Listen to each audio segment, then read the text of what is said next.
bakit hindi niya abangan na matapos po yung pagsasubmit ng yung mga liquidation ng mga na-distribute ng mga ayuda, no, diyan ho sa commission, no, yung sa COA, Commission on Audit, 'di ba? Alam nyo, bakit balik na naman po sila sa discarding ito ng Transparency and Accountability ECLABO? Tapos MOOE na naman, may nakikita na naman ako ng mga ganong post. Sunog na yung ano nila, hindi na uubra yung kanilang sinasabi na pulburon-pulburon na pinaniniwalaan nila na ito yung magpapabagsak kay PBBM.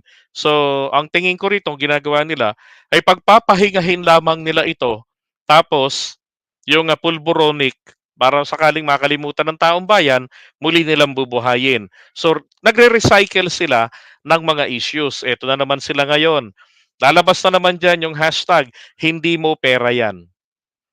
'Di ba? Kaya kung hihingi ka ng liquidation at justification ni SMR, palagay ko dapat mong hingiin, kasi talagang completed na ito eh. 2022 pa natodas na yung 51 billion. Oh, in 3 tranches, nakuha ni Pulong yon. Congressman Pulong Duterte ng 1st District ng Davao. Davao Region. Hindi ko sinasabing ninenok yung pera. Ang sinasabi ko, nasaan po ang transparency ni Pulong. Di ba? Oh. Ibinabalik lang po natin sa kanila kasi sila yung dapat po ay naglalatag na. Sila yung dapat ay nag-audit na ng sarili nila sa taong bayan. Hindi yung ongoing. Hingiin natin to pagtapos ng taon na to. Diba? First quarter next year, hingiin natin. Yung nakaraang pondo, bakit tinigilan nila na kalkalin ng kalkalin? Bakit? Takot sila, baka wala silang makitang corruption? Tinigilan nila di ba? Pero na mag-year end, nasaan ang resibo? Nasaan yung liquidation? Kung di ba mga hunghang talaga? Puro nasaan? Natapos ang taon. Kalahating taon na tayo. Tapos na yung first quarter, kung saan na-completed na yung submission ng mga COA reports. Bakit hindi na kayo ngayon naghahanap? 'Di ba?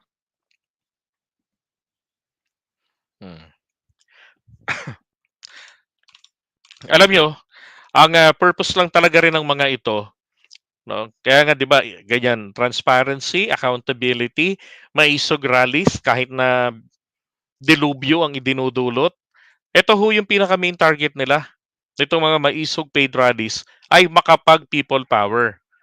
Ang tanong, meron ba kayong kakayanan na mag people power? 'Di ba? Wala kayong kakayanan mag people power ang mga Digonians. Number 1, wala po silang tao. Pangalawa, walang Duterte magic. Wala nang hatak sa masa si Digong. Ang katunayan, na wala na pong hatak si Digong sa masa, yun na lamang pong March 12 na supposed to be ay lulusubin ng kampon ni Kibuloy na nagrally-rally doon sa Liwasang Bonifacio, ang Malacanang, para pababain si BBM o si PBBM. Di ba? Bakit hindi dumami, hindi dinumog ng taong bayan? Bakit yung librong Pasalamat Tatay Digong, Salamat Tatay Digong, trage, 10 piso na lang pala ngayon sa National Bookstore. Ano to? Basura na? Baka makita ko na yan, malapit dito sa may Welcome Rotonda na mga bintahan ng libro na kinikilo na lang yung libro. Bakit hindi dinudumog ng tao? Kaya tuloy, nauwi na lang sa bagsak presyo, 10 piso na lang. Kumbaga, bawi na lang sa papel. Di ba? People power, walang tao, ilang piraso lang sila. Sumunod, kung may diskarte pa tong mga to, mutiny. Yung gaya ng ginawa nila Trillanes, yung mga militar daw ay kumalas na ng suporta sa presidente. Paano kakalas ng suporta ay wala namang ikakalas itong mga damuhong retirado, yung mga nangangamoy lupa na. O nag-aabang na lang ng oras nila, 'di ba? Anong suporta eh wala naman sa chain of command yung mga damuhong 'yan. Hmm, 'di ba? Asa na si Doding Daga, yung naka-beret na feeling general.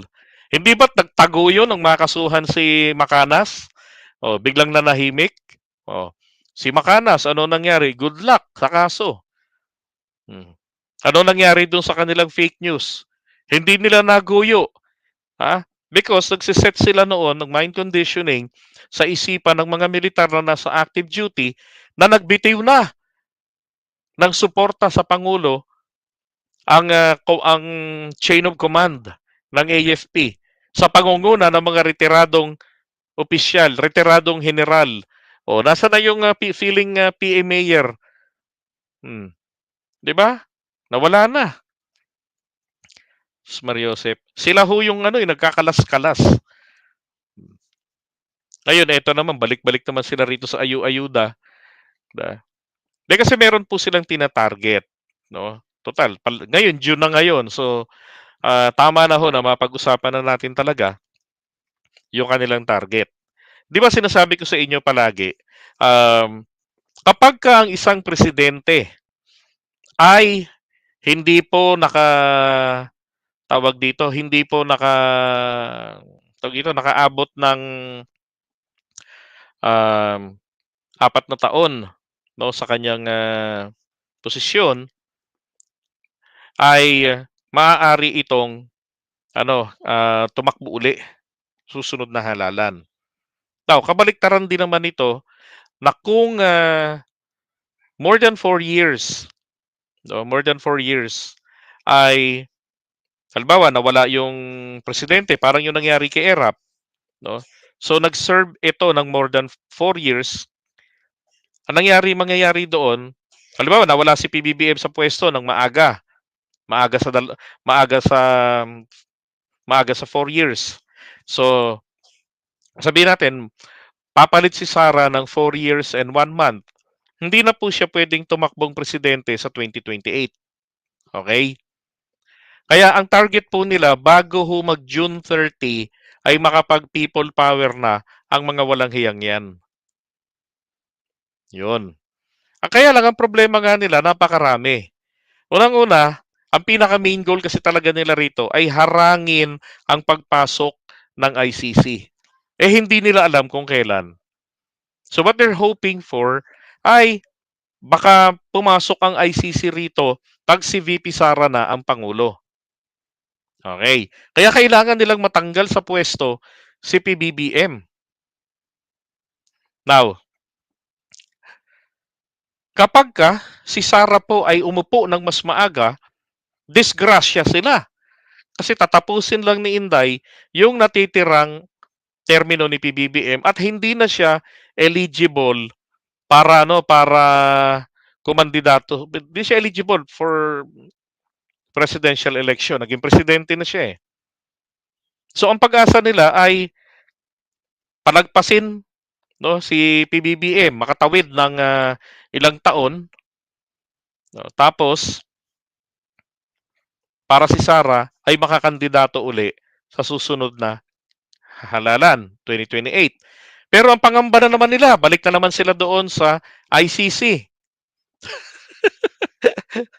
Kasi alam nila wala silang magagawa. Alam nila na si PBBM patapang na ng patapang. Sabi nga ng mga tao si BBM hindi mo pa alam, pailalim yan kontro mabaho. O ngayon, hindi ba tumatapang na ngayon si BBM? Paangas na ng paangas ngayon. 'Di ba? Tinatawag na nga, 'di ba? Nagulat nga tayong lahat, tinawag si Morales na na jukebox. O kay Digong. O pinatulan na rin niya si Duterte. O, kulang na nga lang sabihin ni BBM doon paano niyo pagpapaniwalaan yan? Bale-balentong ang mga statement ng matanda. Ulyanin na yan. Kulang na lang gumanon. Pero baka one of these days, magsalita na ng ganyang kaanghang si PBBM. 'Di ba? Sinasabi nga ho nila mismo nasaan ang kamay na bakal? Nasaan yung angas ng tigre? Nakikita namin ikuting. Alam niyo ho, mula ang tigre ho, nagsisimula po 'yan sa pagiging kuting, pero tigre pa rin 'yan, 'di ba? Lalaki at lalaki 'yan. Ang kailangan ni BBM kasi ay lusawin ang mga impluwensiya ni Digong sa bureaucracy. Hindi ba't unti-unti na ngang nila pinalalayas, pinagbigyan muna sila manatili sa puwesto. Pero dahil po sa bunganga ni Digong, sila ngayon naaapektuhan, pinasisibak na sila sa puwesto. At walang samaan ng loob because they are not elected officials. They were just appointed and they serve up to the pleasure of the appointing authority na nag-expire na. Si Digong, in-extend na lang sila ni PBBM, 'di ba? So they can be removed anytime. So ngayon, ang ginagawa ho ni PBBM, he is actually amassing the power. At ang pinaka-barometro po dito ng presidente natin, para sa aking palagay ha, ay ang usapin ng West Philippine Sea na isa na namang dagok na malaki para ho dito sa kanila. 'Di ba? Ang ating sandatahang lakas, syempre gustong-gusto nila na maganda yung kanilang puwersa. Meron silang kakayanan sa laban. Yan ang nature nila eh. Yan ang sinumpaan nila eh. Baliwala na sa kanila ang buhay nila eh. 'Di ba? Pero ayaw naman nilang mamatay nang wala man lamang kakayanang lumaban. Oh. So, kung ayaw po ng sandatahang lakas natin ang mga Amerikano rito, di sana nag-mutiny na ang mga yan. Di sana nagkudita na ang mga yan. 'Di ba? Yung pangarap ho nilang kudita, malabo hong makapagkudita etong mga retired officials. Kahit na retired generals pa yan. At tupagin na lang ng mga yan, maglaro ng Game of the Generals. Yun lang, hanggang doon na lang ang kaya nilang gawin. 'Di ba? Pero yung sabihin na maghahasik pa ng ganyang lagim, ako wala nang kakayanan ng mga yan. Wala na. At lalo lang silang nadidisgrasya ngayon. Nagbanta kasi sila nung una na magkakaroon ng civil war kapag si Duterte ay inaresto ng ICC. So kay PBBM, pagod shot. Wala ritong jurisdiction ang ICC. Yung gano'n. Kasi yun ang isinisigaw ng mga Digonians. 'Di ba? Walang jurisdiction ng ICC sa atin. Walang jurisdiction ng ICC. We are a sovereign country. We are a sovereign nation. We have a working and pretty judicial system. Sabi rin ni PBBM, tapos na ang ugnayan natin sa ICC. Wala silang jurisdiction dito sa atin. Sovereign nation tayo. Hindi tayo magpapadikta. May mga ugok yung mga yun. Sinakyan sila ng presidente. Paano ngayon yan? 'Di ba? Paano ko nasabing sinakyan lang? Tignan nyo naman, hinahayaan ng presidente natin, si Digong, na pag-usapan ng bayan tungkol sa mga EGK. Di ba pinag-uusapan siya ngayon doon sa Congress? Kung tutuusin, kayang-kaya ng presidente natin na pakiusapan ng mga yan. Wag na, para wala ng gulo. 'Di ba? So ang nangyayari ho ngayon, ba't ngayon pinag-uusapan, para sa mind conditioning o enlightenment, not mind conditioning, but for the enlightenment of the Filipino people na nagpaniwala kay Digong, nagpaniwala dito sa mga Digonians na magkaka-civil war kapag inaresto. So mauunawaan ng taong bayan ngayon ang mga kasalanan ni Duterte at kung bakit po siya hinahunting ng ICC. Ganon din sina Bato de la Rosa. 'Di ba? Sabi daw ni Digong kay Banat Bay, kahit 50% lang daw ang magawa ng mga susunod na presidente. Magawa ng mga susunod na presidente sa nagawa niya. Ang tanong, meron bang nagawa? Meron bang nagawa? 'Di ba? Meron naman. Kayo naman, meron naman. Pero kung sinasabing 50%, putragis, wala na, tambay kuya-kuya ng presidente, ibig niya sabihin. Kasi ano lang ang nagawa niya nga. Tignan nyo ha, 2 libreng tulay na binigay ng China, tapos isang utang na bilyones yung ginagamit sa pagpapatayo ng Kaliwa Dam. Ano pa? Wala na, wala na. Oh, tapos sa infra, yung mga project ng infra, mga dating ano yan, mga dating proyekto ng nakaunang presidente sa kanya na dinatnan niya. Oh. Yung mga pending rin niya, dinatnan din ni BBM yon. Ganun lang naman yan eh. Kumbaga, pasa-pasa lang. Diba? So, etong, ano pa ba? War on drugs. Malabo yung war on drugs na yon. Kasi hindi naman nawala ang droga. Anong nangyari, sabi ko nga, kahit nga panahon ng pandemic eh, may nahuhuli ang mga checkpoints. Anong nangyari noon, nagkaroon lang tayo ng madugong, 'di ba? Madugong rehimen, patayan talaga, dinaig yung panahon ng martial law. Hmm. So kung 50% lang noon, palagay ko walang presidenteng maglalakas ng loob na gayahin ang ginawa niya. Paniniwala niya lang 'yun kasi yung survey nila kakaiba, 'di ba? At minsan lang na nangyari na ilan 'yun, 90%, 94%, umabot yung survey niya, yung approval rating niya noon panahon ng pandemic. Bakit? Eh putragis eh. Pinabaha ng ayuda mga Pilipino eh. Oh, para masabi na merong malasakit. Puro ganoon, 'di ba? Pero kung wala ho tayong pandemic noon, 'di ba? Ano kaya ang kahihinatnan ng ekonomiya natin? Naalala ko noon pag sinasabi namin na maganda ekonomiya natin, pag nag-research ako, alam niyo naman ako nagre-research, tangina wala akong makitang pruweba eh.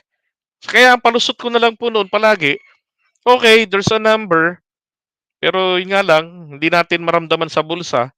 Tapos pag nairita ako, alam niyo, ang tunay ho talagang paglago ng ekonomiya, nararamdaman hanggang bulsa.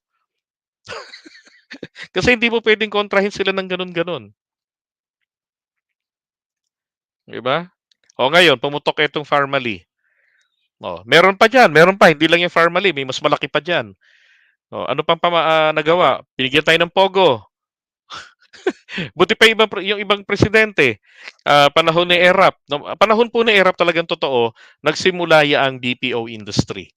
Kaya talagang masakit sa loob ko yung claim nila Marrojas ni Pinoy na kanilang legacy o pamana nila ang BPO. Hindi po totoo yun. Kay ERAP po talaga yan nakakredit 1998. Tapos, so BPO ang naiwan nila, may ERAP. Ang naiwan naman ito ni Pinoy dito sa atin ay yung pagkapanalo natin ng arbitral ruling. Okay? At yung pag-asa na kaya pala ng Pilipinas na palakasin ang ating agrikultura. At nangyari po yan doon sa Nueva Ecija. Kaya lang, saglit lang. Ngayon, pagdating dito kay Digong, pamana, isa sa pamana, Pogo, at saka sangkaterbang utang. Yun yung build, utang po lahat yan. Ha?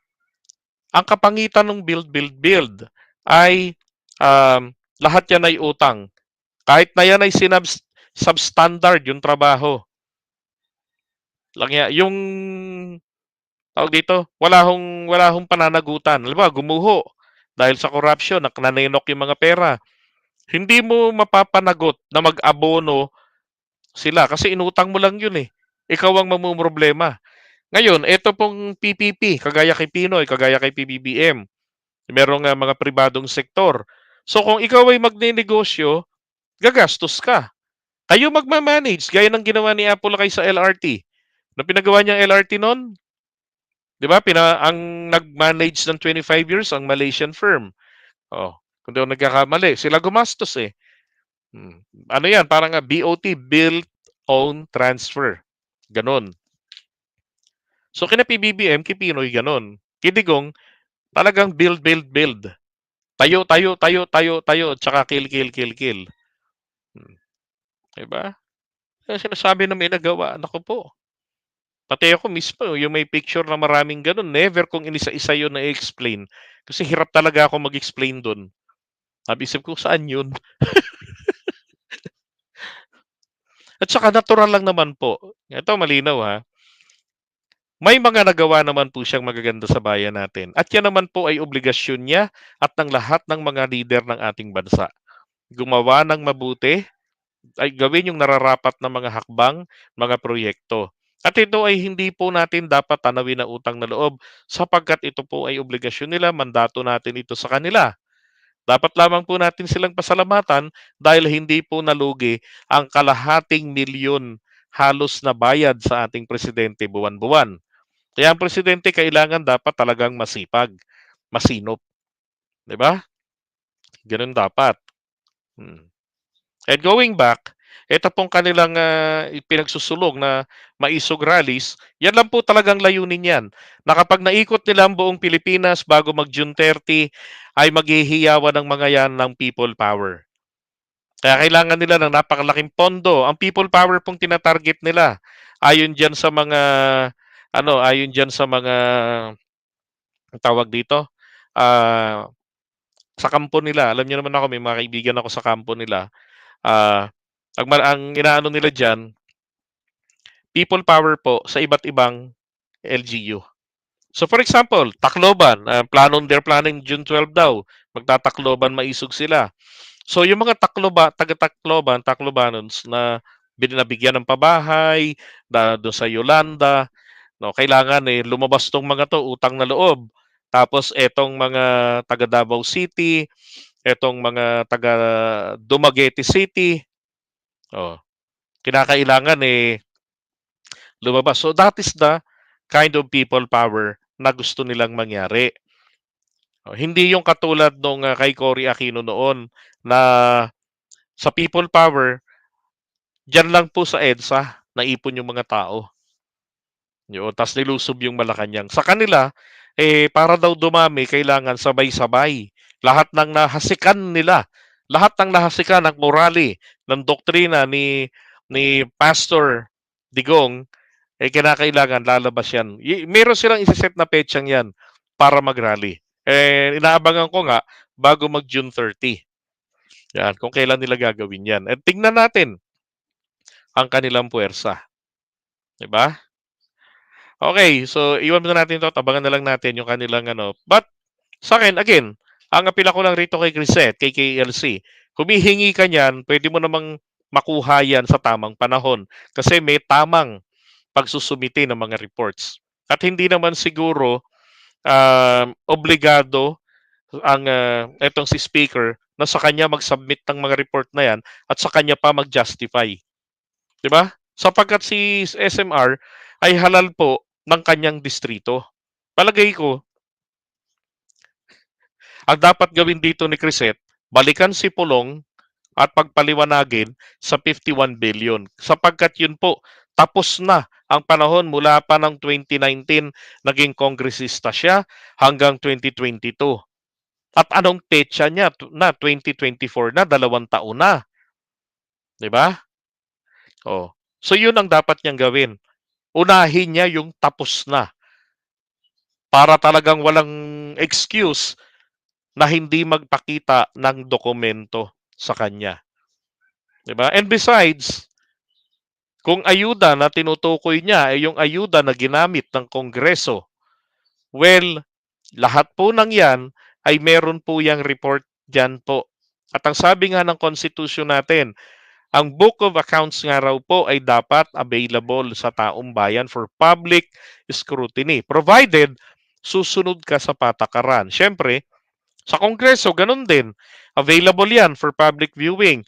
Sulat ka, sasabihin mo sa kanila, bakit gusto mong makita? Ano ang gagawin mo? 'Di ba? Kasi hindi mo pwedeng gamitin para lamang manira.